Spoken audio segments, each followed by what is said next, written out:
Are you looking for herbs to boost your immune system or to dry for the winter time to treat the common cold?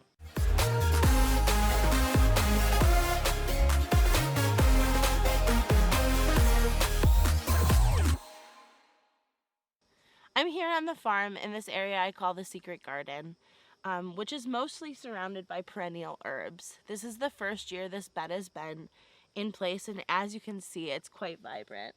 So the first herb that I'm going to harvest is this pineapple sage right next to me.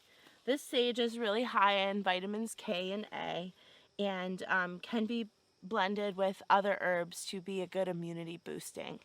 Most of these herbs are very easy to harvest. You simply cut at the bottom as far down as you can. And my rule of thumb is never to take more than a third of the plant so that you're not affecting its root system and its establishment.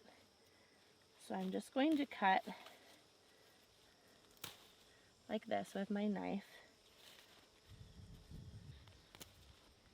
and set it aside for later. I love this variety because it's variegated, so it's got that beautiful white on the edge. Not only is it medicinal, but it's beautiful. The next variety I'm going to harvest is mint. Mint in any variety is so good, especially when you have a cold, which I'll talk more about later, because it really opens up your sinus cavities and the aromatics stimulate your breathing. So again, I'm just kind of cutting down at the base of it. Mint tends to have a woodier stem, so you may need a sharper knife, unlike my dull knife, but you can trim it up later too. And it's okay if it's in flower. Certain plants you don't want to harvest when they're in blossom, but the flowers have the same healing properties as the leaves. Let's set that aside. And then the last one I'm going to harvest from this area is oregano. Being Italian, this is a big one that's part of our heritage. And growing up, I heard people often talk about taking oil of oregano when they were sick. Garlic and oil of oregano. And it really does work well. So later on, I'm going to show you how to make an infusion. And again, I just kind of sawed the bottom of it. You don't need a lot. And you can also dry some later for pizzas and sauces and other good things. So right now we have our oregano, our mint, and our sage for immune boosting. This is my favorite herb. It's called yarrow. Originally I found it foraging in the fields, and now I grow it domestically. Supposedly domestic varieties are a little bit more potent, and they have a little bit more nutrient density to it, but both I think are equally good. So if you are only in an area where you can forage and not the ability to grow, this is a great one to find. A way to identify it is the clusters of white flowers in the wild, or domestically it comes in pink, yellow, and red. And if you look at the leaves, they're fern-like. And how I harvest this, again, is just at the base. I like to harvest it when it's in flower because the flowers also hold a strong medicinal value, and they dry really well. Yarrow was known as soldiers' wound heal, and it was something that our soldiers would carry with them in their pouches in the Revolutionary War and the Civil War. And if they got shot, they would actually apply yarrow directly to their wound, and it would clot the bleeding almost instantly. It's a pretty miraculous herb. So I'm back in from the garden in the kitchen, and I'm ready to put these delicious herbs to good use. I'm going to be preserving this oil, or this oregano in oil to make oil of oregano, which is, as I mentioned before, an old Italian trick to curing the common cold and really nipping it in the bud. So the first thing I need is just a clean jar and some extra virgin olive oil. Preferably organic if you can find it, but it is hard to find.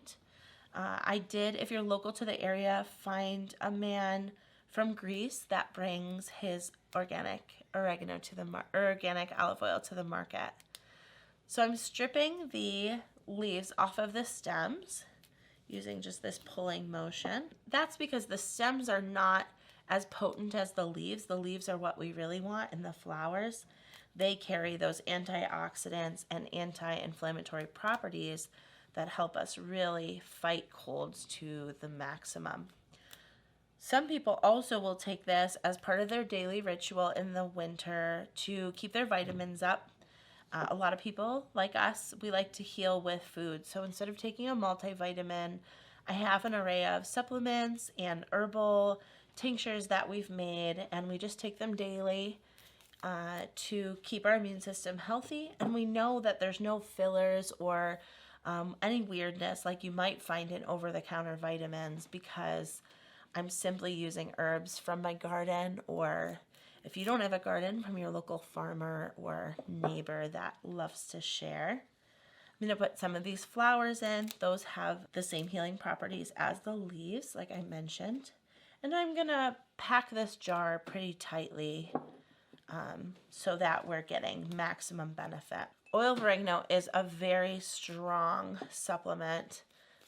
It's sometimes hard for children to take, and I often add it to our teas that can also contain honey, so it kind of disguises the potency of the flavor. You think about oregano being a very, very strong, it's not an off-putting flavor, but it's definitely a dominant flavor. So for young children getting used to it, you can add a little bit of honey or add it to the tea water.